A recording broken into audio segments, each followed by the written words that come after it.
Rocky just detonated the whole Drake narrative, and by the time we finish walking through this interview together, you are going to see exactly why the OVO Publicity Machine has been in full damage control mode since the second Jason Lee hit upload on that 2-hour sit-down.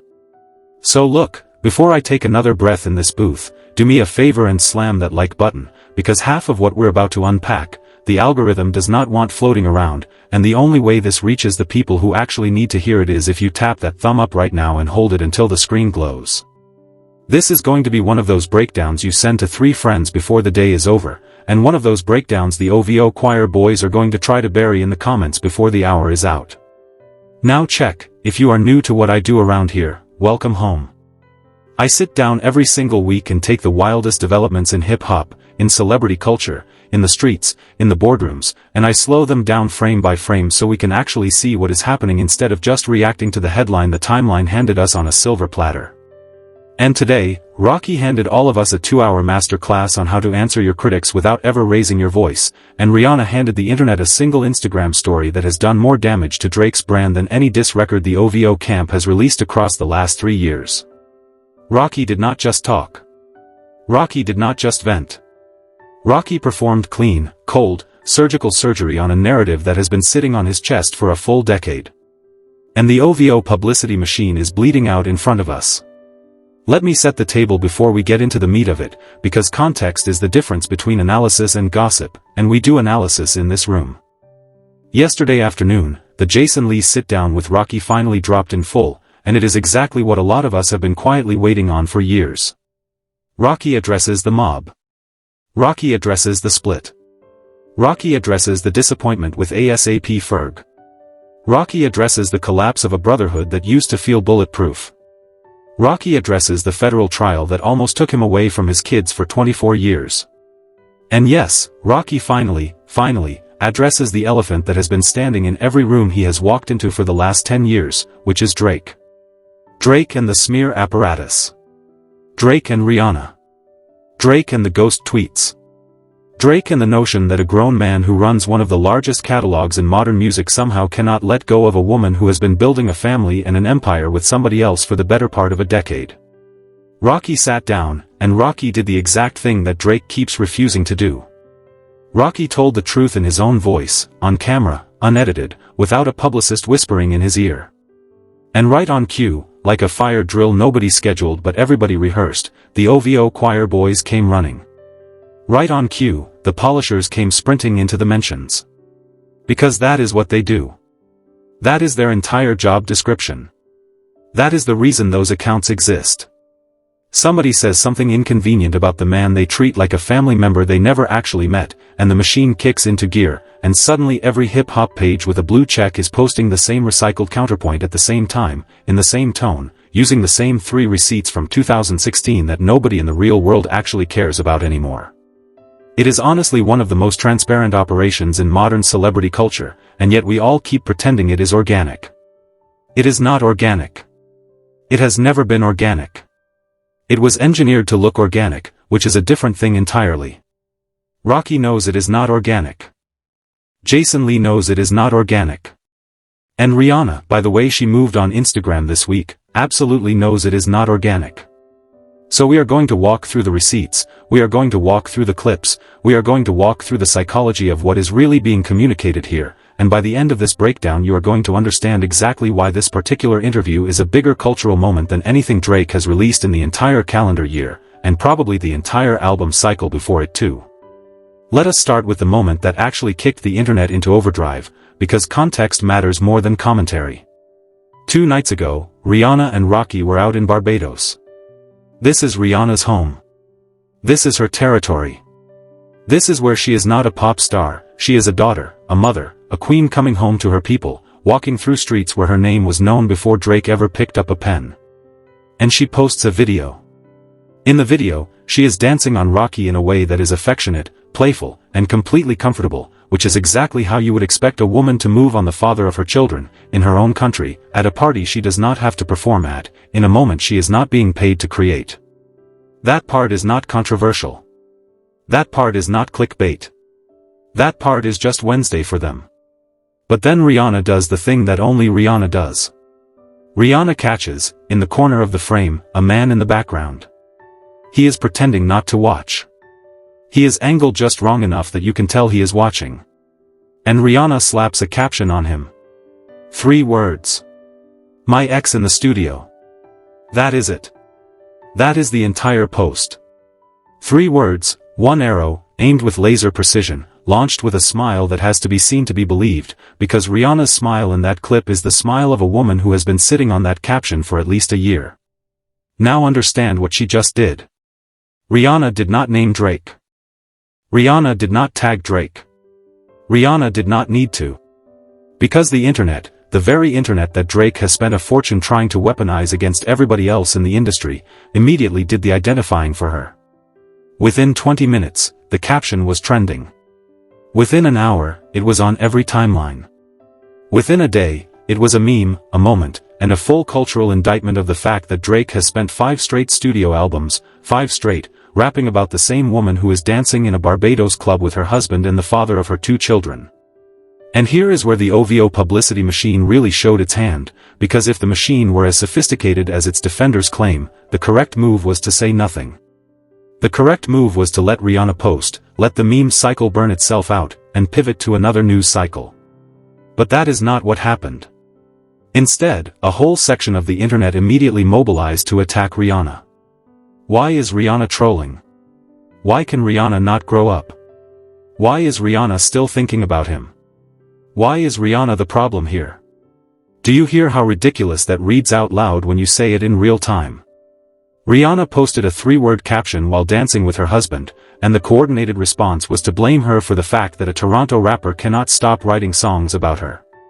Let me spell out the double standard, because it is genuinely one of the most insulting narratives currently running through hip-hop discourse, and if we do not name it out loud, it will keep repeating itself. If you sit down and honestly listen to Drake's last 5 studio projects, you can guarantee 3 constants. Nasal delivery. Whiny bar work. And Rihanna shade. Every project. Every rollout. Every deluxe. Every leak. Every loose one-off. Rihanna is somewhere in the DNA. Sometimes it is a name check. Sometimes it is a subliminal. Sometimes it is a full verse dressed up as poetic reminiscing. Sometimes it is a chorus. But Rihanna is always there. That is not a coincidence. That is not artistic honesty. That is an obsession. And when the woman on the receiving end of a 10-year lyrical fixation finally decides to tap the microphone and say, "Hey, I see you watching," suddenly she is the one who needs therapy? Nah. That math does not add up. That math has never added up. That math will never add up. Rocky, in the interview, addresses this entire situation with the kind of calm that only comes from a man who has already won and does not need anybody in the room to confirm it. Jason Lee tries to bait him. Jason Lee tries to needle him. Jason Lee tries to get Rocky to say the words on camera. And Rocky just smiles. Rocky says, and I am paraphrasing him here for pacing, that he did not take anybody's girl. Rocky says that if a starting quarterback fumbles the ball at the 10-yard line, and the star wide receiver picks it up and runs it into the end zone, you cannot really be mad at the receiver. You had the ball. You dropped the ball. Somebody else scored. That is football. That is life. That is what happens when the man carrying the ball forgets to hold on. That single football metaphor is going to live on every hip-hop timeline for the next 6 months, and rightfully so, because it is the cleanest, most disarming, most quotable way that anyone has ever framed this entire 10-year situation. Rocky did not steal anything. Rocky did not manipulate anything. Rocky did not run some scheme in the background to take Rihanna. Rocky simply showed up as himself, and the woman chose. That is the beginning of the story, and that is the end of the story. Everything in between is theater. Everything in between is a Toronto rapper writing songs to an audience of one that does not exist anymore. And then Rocky says the single sentence that I believe will end up being the headline of this entire 2-hour interview. Rocky says that it is bugged out to him that everybody else moved on with their lives, and the man in question is still strung up on the whole thing. Read that back to yourself out loud. Everybody moved on with their lives. Except him. And that is when Rocky drops the phrase that the OVO Publicity Machine has been trying to bury for a straight 48 hours. Rocky says, and I quote as closely as I can from the sit-down, that the internet antics and the smear campaigns, he sees right through it. He sees right through it. He does not respond to it. Because to respond to it, in Rocky's own logic, is to legitimize it, and Rocky is not in the business of legitimizing shadow work. That is the moment. That is the temperature check right there. Because Rocky is not the first person in the last 12 months to publicly accept as a given that Drake runs a smear apparatus. Gilly the Kid and Wallow have said it out loud on their show. Multiple executives at multiple labels have hinted at it out loud in podcast rooms. Independent journalists have investigated it. And now, a man who has been dragged through Drake's discography for a decade is saying it out loud, on the record, on a 2-hour interview with one of the most viewed platforms in independent media. When multiple sources across multiple industries, with no coordination between them, arrive at exactly the same conclusion, that is not conspiracy theory. That is convergence. And convergence, in journalism, is evidence. Now peep this, because this is the part the OVO camp does not want you to sit with for too long. During the Kendrick and Drake war, remember the strange website that suddenly appeared out of nowhere trying to resurface an old, discredited allegation about Kendrick and his fiancée? Remember that. Sit with that memory for a second. There was a whole domain. There was infrastructure. There were articles. There were videos embedded. There was branding. There was a professional design layer on top of it. Somebody paid for that. Somebody hosted that. Somebody registered that domain. Websites do not build themselves. Domains do not renew themselves. Somebody, somewhere, opened a wallet and paid for a smear operation to run in real time during the biggest rap war of the century. And when the war ended, when the smoke cleared, that website evaporated. Went dark. Just gone. If you type the URL now, you get redirected to a placeholder or a parked domain. That is not the behavior of a legitimate news operation. That is the behavior of a paid asset that got shut down the second the client stopped writing checks. And now Rocky is on Jason Lee saying, calmly, publicly, on the record, that this is a pattern. That the pattern is real. That the machine exists. That is a huge moment, and the fact that most of the outlets that supposedly serve as the arbiters of hip-hop journalism are not treating it as a huge moment tells you everything you need to know about which outlets are on the payroll and which outlets are actually independent. If your favorite hip-hop page did not lead with the smear campaign quote from Rocky, ask yourself why. Ask yourself who signs the checks over there. Ask yourself who decides which stories become headlines and which stories become footnotes. Because the silence is deafening, and the silence is intentional. Right, back on the case. Because Jason Lee, credit where it is due, actually asked the fight question. Would you fight Drake? And Rocky did not flinch, did not deflect, did not hide behind PR training. Rocky said, on no celebrity nonsense. Not in a ring. Not on a live stream. Not with some influencer promoter cashing in on the pay-per-view. Rocky said bare-knuckle, the Irish way. Which, if you know your combat sports history, is code for something very specific in the culture.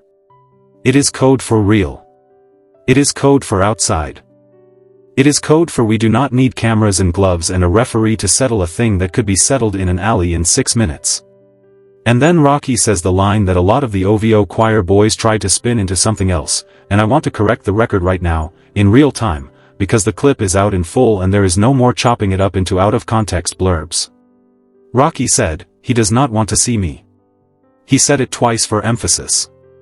He does not want to see me. He does not want to see me. That is not a threat.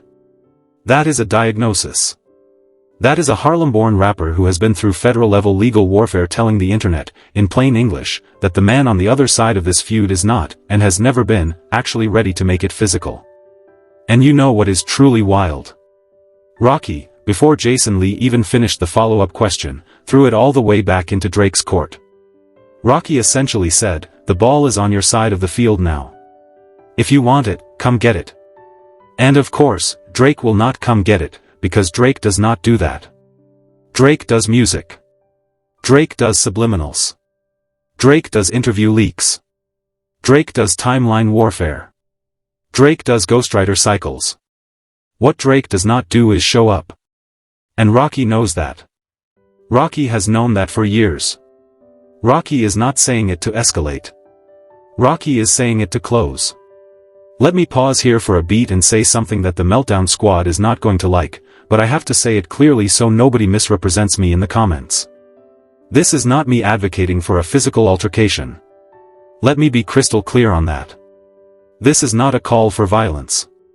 This is me pointing out the plain fact that a man who has spent 5 album cycles making music about another man's family finally got asked, on camera, to put action to the audio, and he has been ducking that action for years.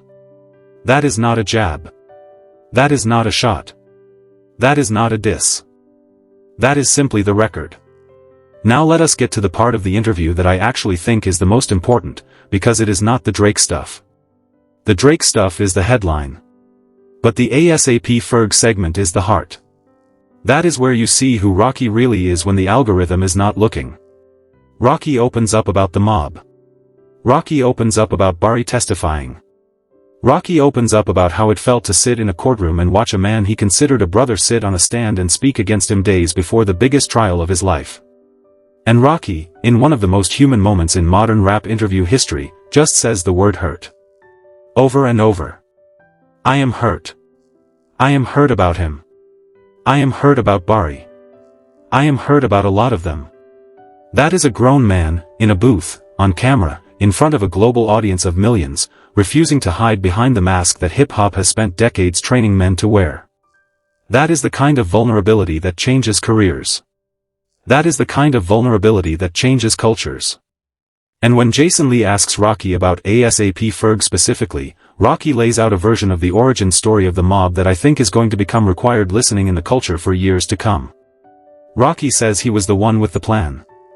Rocky says he was the one pushing the collective to organize, to monetize, to move as a unit instead of a bunch of individual Harlem kids with fresh outfits. Rocky says he was the one who put ASAP in front of everybody's name in the group. Rocky says he was in a duo with Ferg before it was a mob. Rocky and Ferg. Rocky says Ferg was making belts and shirts, was selling them to Swizz Beatz and Jim Jones, was briefly ready to quit rap entirely to focus on the merchandise, and that Rocky and Barry sat outside Ferg's house begging him not to walk away from the microphone. And then, a year later, Rocky is the one who gets signed, and now Rocky is not the partner anymore. Rocky is the label. Rocky is the boss. And Rocky says, in his own words, that he never wanted to be the boss. He wanted to be the brother. That is a heavy admission. That is the kind of admission that reframes a decade of internal ASAP mob drama in a single interview clip. Because if what Rocky is describing is accurate, and I have no reason to think he is lying about it, then a lot of the tension between him and Ferg was never really about music at all. It was about a grown man watching a brother he mentored surpass him commercially, and never quite figuring out how to sit inside that reality without letting resentment do the driving. And that is a story as old as the culture itself. That is a story Jay had with Dame. That is a story 50 had with Buck. That is a story Puff had with Maze. That is the recurring black male friendship tragedy of rap, and Rocky is trying to interrupt the pattern by naming it out loud instead of letting it fester into a lifetime grudge. Now, do I take Rocky's whole retelling as gospel truth? I want to be honest with you. I do not. And that is not shade at Rocky. That is just my job.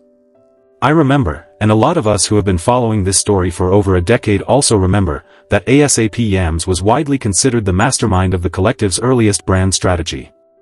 Yams was the visionary. Yams was the tastemaker. Yams was the one who saw the future of internet-native hip-hop aesthetics before anybody else in that room did.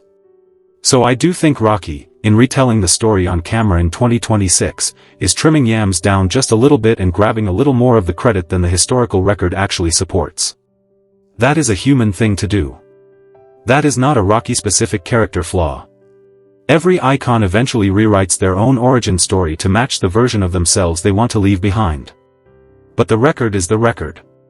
Yams was central. Yams was pivotal. And a full accounting of the ASAP mob without Yams at the architectural heart of it is not a complete accounting.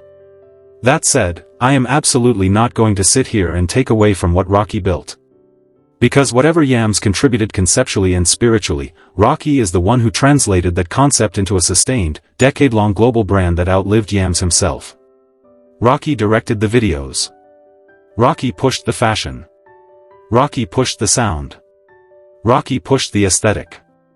Rocky pushed the collaborations. Rocky pushed the whole thing across the finish line, over and over again, year after year, when the industry counted him out.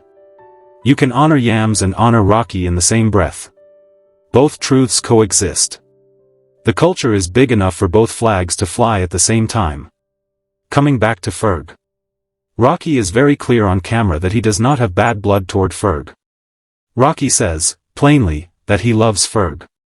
That any day now, they could sit down and hash it out. That Ferg never stabbed him in the back the way some others did. That the hurt is real, but the hurt is not permanent. That is enormous. Because in a culture that trains men to hold grudges for a lifetime and take those grudges to the grave, Rocky is publicly leaving the door open. Rocky is publicly saying, come home when you are ready.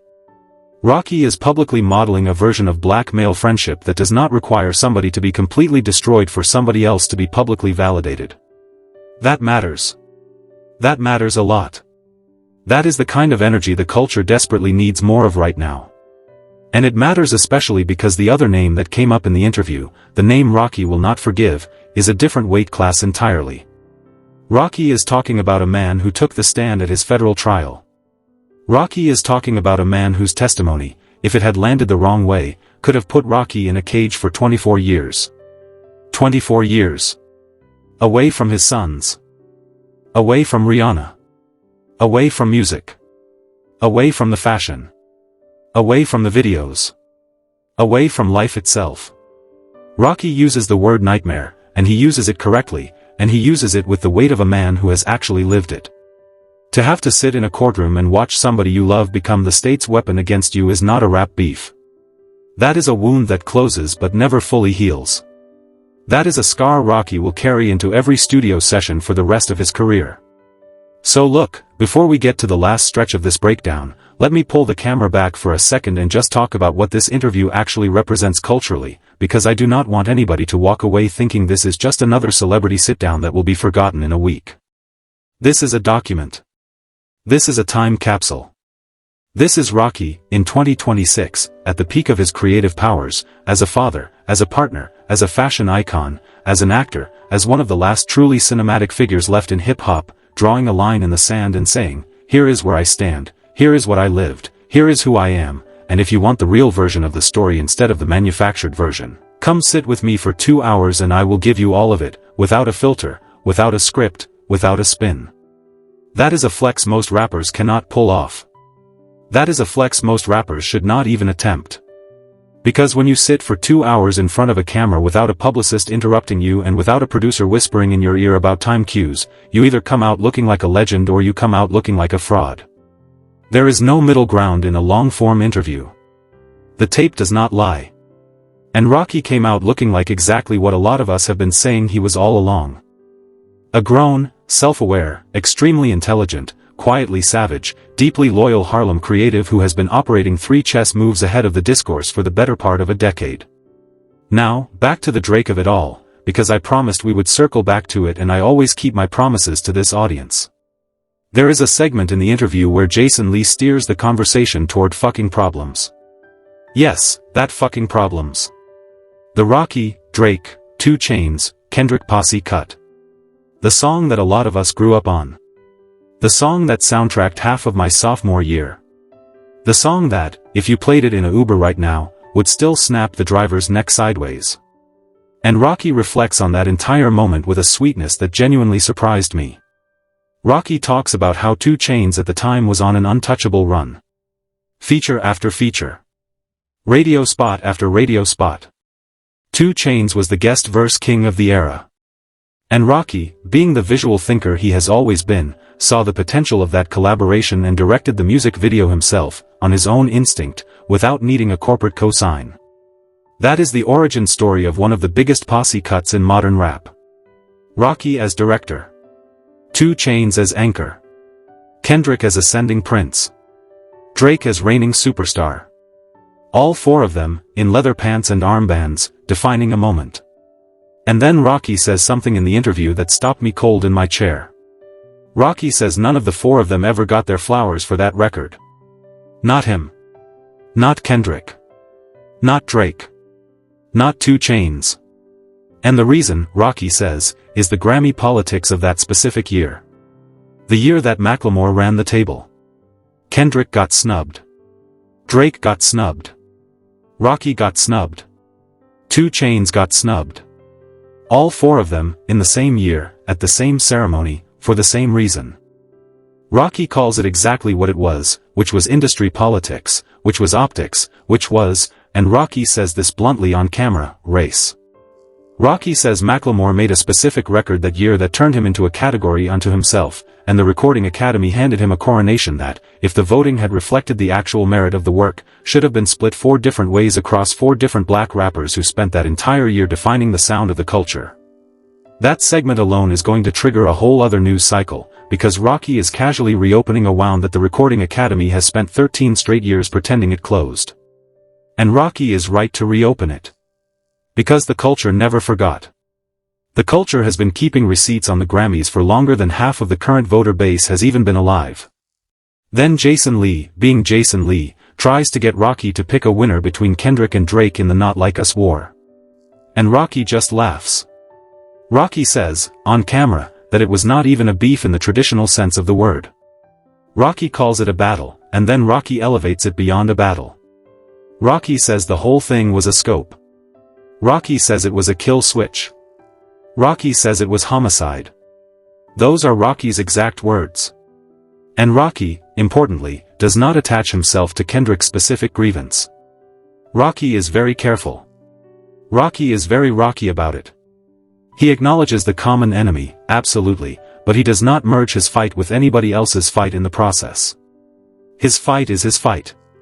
His grievance with Drake is his grievance. His story with Rihanna is his story. His trial was his trial. Rocky is not a joiner. Rocky is a soloist who happens to be aligned. And I think that is the quiet, subtle genius of how Rocky operates in this era. Rocky refuses to become anybody's foot soldier. Rocky refuses to let his own narrative get absorbed into a larger narrative that would dilute his specificity and reduce him to a supporting character in somebody else's Marvel movie. Rocky is not part of a team-up. Rocky is not part of a superhero cinematic universe of anti-Drake rappers. Rocky is Rocky. And Rocky, in his own lane, without needing to co-sign anybody else's dices or borrow anybody else's ammunition, has done more to expose the OVO camp with a football metaphor and a bare-knuckle line than most of Drake's actual chart competitors have done with entire album cycles behind them. Let me tell you exactly what that means for the algorithm, because a lot of you watching are content creators too, and I want you to see the machinery underneath. Rocky, by refusing to attach himself to the Kendrick war, has kept his own narrative fresh in the search feed. He is not competing for search traffic with a war that is already saturated in the algorithm. He is opening a new front entirely. And every outlet, every podcast, every commentary channel now has to cover the Rocky lane separately from the Kendrick lane, which multiplies the coverage, which extends the shelf life, which keeps Drake in a defensive posture on 2 entirely separate fronts instead of 1. That is not luck. That is chess. That is a man who has been thinking about narrative architecture longer than most of his critics have been thinking about breakfast. Now, the OVO choir boys are going to come into the comments of this video and try to spin all of this into something it is not. They are going to say Rocky is bitter. They are going to say Rocky is jealous. They are going to say Rocky is just running promo for whatever album he has coming next. They are going to say Rihanna is thirsty. They are going to say Jason Lee is on the payroll. They are going to say I am on the payroll. They say that about everybody who does not bend the knee. That is the entire playbook. Accuse the accusers of being the very thing you are actually doing yourself. It is a projection loop. It runs on autopilot. It has run on autopilot for years. And it stops working the exact moment you name it out loud, which is what I am doing right now, on your screen, in this video, so that when you scroll into the comments and see it running in real time, you already know exactly what you are looking at and exactly who is running it. So take a breath with me. Let us reset. Because I want to land this the right way. Rocky did not do this Jason Lee interview to start a war. Rocky did the interview to close one. Rocky spoke about the mob because he wanted the historical record straight for the next generation of Harlem kids coming up behind him. Rocky spoke about Ferg because he wanted the hurt on the table instead of buried in his chest for another decade. Rocky spoke about the trial because he needed to name the men, out loud, who almost cost him his freedom and his family. And Rocky spoke about Drake because Drake will not stop bringing his name into other people's songs, and there is only so many years a grown man can watch that from the sidelines before he calmly, publicly, definitively puts it to rest for good. That is what this interview really is. That is what Rihanna's Instagram story really is. That is what the football metaphor really is. That is what the bare-knuckle line really is. That is what he does not want to see me really is. These are not attacks. These are not diss records disguised as interview quotes. These are closures. These are lids being screwed down on a 10-year-old jar. And the reason the OVO Publicity Machine is spinning so hard in the last 48 hours is because closures are the one and only thing their entire operation genuinely cannot survive. Their operation runs on unresolved narrative. Their operation runs on continued audience obsession. Their operation runs on you, the listener, still caring what Drake thinks about a woman who has already chosen. And when Rocky and Rihanna, in the same week, in coordinated but uncoordinated fashion, both close the loop out loud on the same news cycle, the machine loses its fuel supply in real time. That is why the Meltdown Squad is louder than usual this week. That is why the timelines are angrier than usual this week. That is why the polishers are running overtime shifts and doubling up on burner accounts. Because the fuel is running out, and everybody in the OVO orbit can feel it in the air. Let me leave you with this thought before we wrap. Rocky ended the interview with a callback to a lyric of his own, a line where he says first you stole my flow, and Jason Lee tries to press him on who exactly the you in that lyric is, and Rocky just grins that Harlem grin and refuses to name a name for the camera. Because Rocky does not have to. Rocky has spent 2 full hours in front of a camera making it impossible for anybody watching not to know exactly who he means, without ever having to say the actual word out loud. That is the highest, most refined level of the craft. That is what happens when a man has been in the industry long enough to know that the loudest verse is the one you never actually have to rap. And that is why, when the dust settles on 2026, and we all look back at this year in hip-hop, and we ask ourselves which single conversation moved the needle the most, I am telling you right now, on the record, this Jason Lee interview is going to be at the very top of that conversation. Not because Jason Lee is the greatest interviewer of our era, because respectfully, he is not, and Rocky himself basically admitted that the reason the interview worked was the comfort level, not the questions. It is going to be at the top of that conversation because Rocky was ready. Rocky was comfortable. Rocky was in front of somebody he trusted personally, and Rocky finally said the quiet part loud enough for the whole culture to hear. The mask just slipped. The narrative just cracked. The football just got picked up. And the receiver is halfway to the end zone with nobody left in the secondary to catch him. Now, if you made it this far into the breakdown with me, you already know the drill. Drop your take in the comments below. Tell me what stood out to you the most in this interview. Was it the football metaphor? Was it the bare-knuckle Irish line? Was it the ASAP Ferg segment? Was it the ASAP Yams historical question? Was it the Grammy politics of fucking problems and Macklemore? Was it Rihanna out in Barbados smiling like she has known how this movie ends for a full decade already? Tell me in the comments. I read every one of them personally, and I use the sharpest ones to shape the next breakdown I bring to this channel. And if this video hit for you the way I think it hit, do me exactly one favor. Tap that like button one more time before you scroll away. Share it with a friend who still tries to defend the OVO Publicity Machine at the cookout, and watch what they say when they hit play. And if you have not subscribed to the channel yet, I have to ask, what are we doing here? Hit that subscribe button. Ring the bell. Turn on all the notifications. Because tomorrow the news is going to move again, and I am going to be right here in this booth breaking it down piece by piece, exactly the way we did today, without a filter, without a leash, and without a sponsor telling me which stories to skip. Do not click off yet, though, because your session is not over yet. On your screen right now, I have got another breakdown queued up that pairs perfectly with this one. It goes even deeper into the machine, into the pattern, into the receipts nobody else in this space is willing to put on the table on camera. Tap it. Let us keep it moving.